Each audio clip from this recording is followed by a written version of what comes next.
জয় গুরু। সবাইকে নমস্কার। আজ আমি মাননীয় মুখ্যমন্ত্রীর কাছে আমার একটা নিবেদন, যে এই যে কেষ্টপুর বাগজোলা খাল, এই বাগজোলা খাল প্রায় 15 বছর হতে আসলো, সংস্কার হয় না। এই বাগজোলা খাল রাজারহাট নিউ টাউনের ধার ঘেঁষে বেরিয়ে গেছে কেষ্টপুর হয়ে, একদম ঢালাই ব্রিজ হয়ে, সেই যাত্রাগাছি মেট্রো হয়ে, একদম কুলটি গেট হয়ে মাতলা নদীতে মিশেছে। এত বছর সংস্কার হয় না, বন্যার সময় জলে প্লাবন দেখা দেয়। হ্যাঁ, তাই এই এই খালটা যাতে তাড়াতাড়ি সংস্কার হয়, সেটা এই মুখ্যমন্ত্রীর কাছে আমি আবেদন করব। কারণ এই খাল, তারপরে এই খালের দুপাশে বড় রাস্তা, একদম যাত্রাগাছি গিয়ে মিশেছে, কেষ্টপুর থেকে যাত্রাগাছি দুপাশে এত বড় রাস্তা, এই রাস্তাটা এখনও সুন্দরভাবে তৈরি হয়নি। হ্যাঁ, এটা নিউ টাউনের পাশ ধার ঘেঁষে এত বড় রাস্তা, এই রাস্তায় তারপর আবার রাস্তার উপরে বস্তি এবং দোকানপাট ভরে গেছে।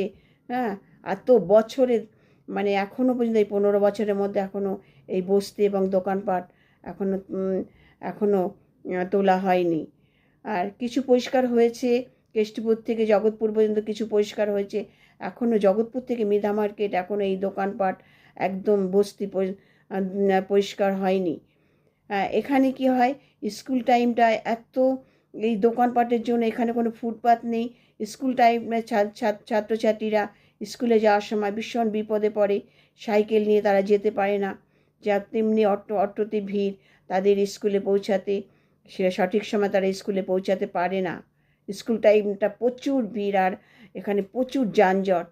তাই এই দুটো রাস্তা পরিষ্কার না হলে আমাদের প্রত্যেকের চলাচলতে এবং যাওয়া আসা খুব অসুবিধা। যেমন খালটা সংস্কার প্রয়োজন, তেমনি এই দুদিকে রাস্তাটা, এটা হচ্ছে রাজারহাট নিউটাউনের খাল ধরে দুপাশে একদম ধার ঘেঁষে দুপাশে মেইন রাস্তা, চওড়া রাস্তা, সেই রাস্তা আজকে দোকানপাট বস্তির জন্য আজকে আটকে ভরে রয়েছে। তার উপর আবার রাস্তার উপরে বসে বাজার। হ্যাঁ, তাই এই খালটা তাড়াতাড়ি সংস্কার হলে মানুষ এখানে খুব উপকৃত হয়।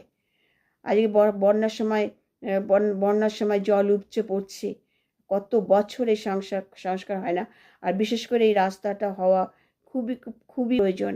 আমরা এই যে পীযূষ কানাড়িয়া মহাশয়ের এলাকায় বাস করি, এই রাজারহাট নিউ টাউন। মুখ্যমন্ত্রীর কাছে আমার বিনীত নিবেদন, জয় গুরু, বন্দে পুরুষোত্তম।